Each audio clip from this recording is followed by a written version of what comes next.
रोहितजी, सगळ्यात आधी तर हे सांगा की आता जरांगे पाटील यांच्यावर SIT चौकशी लावण्यात आलेली आहे आणि त्यांना अटक करा अशी मागणी सुद्धा विधान परिषदेमध्ये करण्यात आलेली आहे. आपली काय प्रतिक्रिया आहे यावर? भाजपचा गजबच कारभार आहे.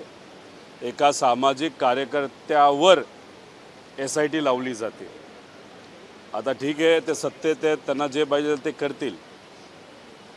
पण तुम्ही जर खऱ्या अर्थाने याचा राजकीय अभ्यास केला तर तुम्हाला एक गोष्ट जाणवेल की भाजप निशाणा वेगळ्याच पक्षाला करते, नाहीतर वक्तव्य वेगळ्याच पक्षाच्या बाबतीत करते.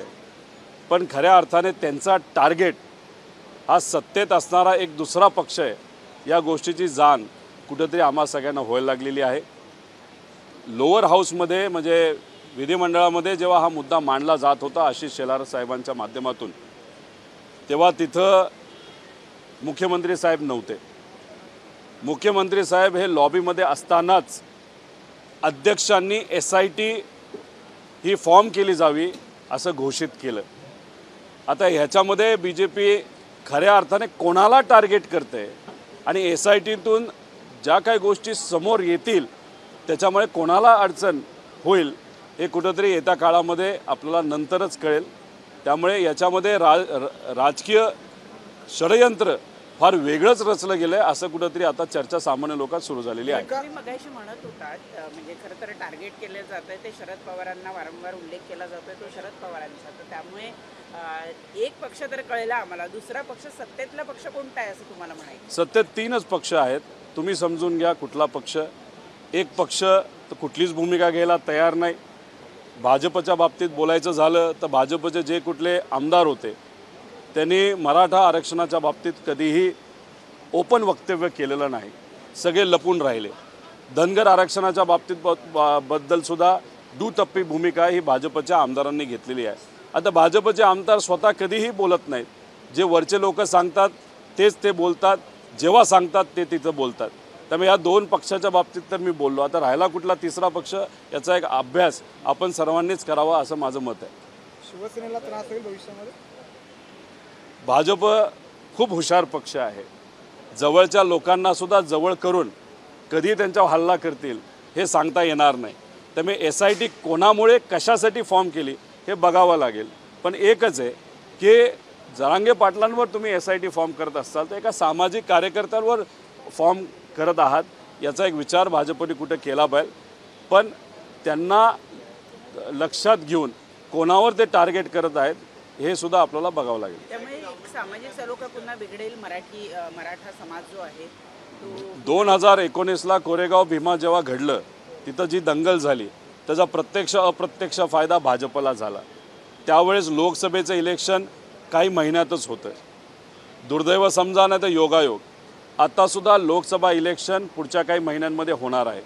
आणि अशा परिस्थितीमध्ये OBC विरुद्ध मराठा हे वातावरण मुद्दामून केलं जातं का काय असं चर्चा आता लोकांमध्ये आहे. आणि आम्हालासुद्धा असंच वाटतं की मुद्दामून अशा प्रकारचा वाद हा राजकीय पोळी भाजण्यासाठी केला जातो.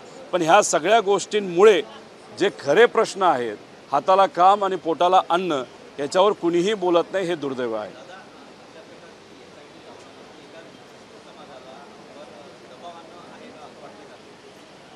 विशिष्ट समाज आणि हा विषय याच्यामध्ये राहिला नाही. SIT फॉर्म करण्याचं कारण एवढंच आहे की कुठल्या तरी एका पक्षाला टार्गेट केलं जाते आणि मग उद्या जाऊन कदाचित ती माहिती गोळा झाल्यानंतर जो आज सत्तेत आहे पक्ष त्याला उद्या दाबण्याचा प्रयत्न भाजपकडनं होऊ शकतो असं कुठेतरी आम्हा सगळ्यांना वाटते.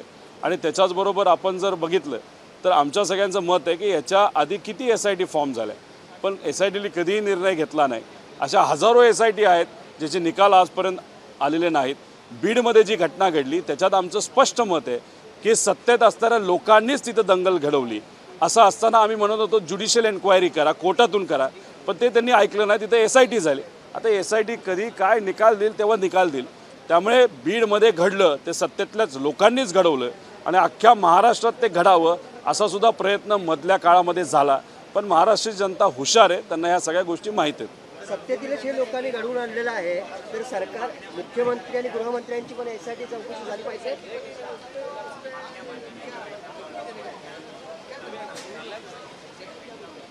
कसं आहे 10% आरक्षण जेव्हा या सरकारने दिलं त्याच्यात अनेक प्रश्न आहेत. जर तुम्ही लोकसंख्या मराठा समाजाची पूर्वीच्या रिपोर्टमध्ये 30% होती, आता 28%, 2% का कमी झाली हे कोणालाही त्या बाबतीतलं माहीत नाही. अभ्यास न करता तुम्ही आरक्षण दिलं ते कोर्टात टिकेल का नाही असा प्रश्न आता निर्माण व्हायला लागला.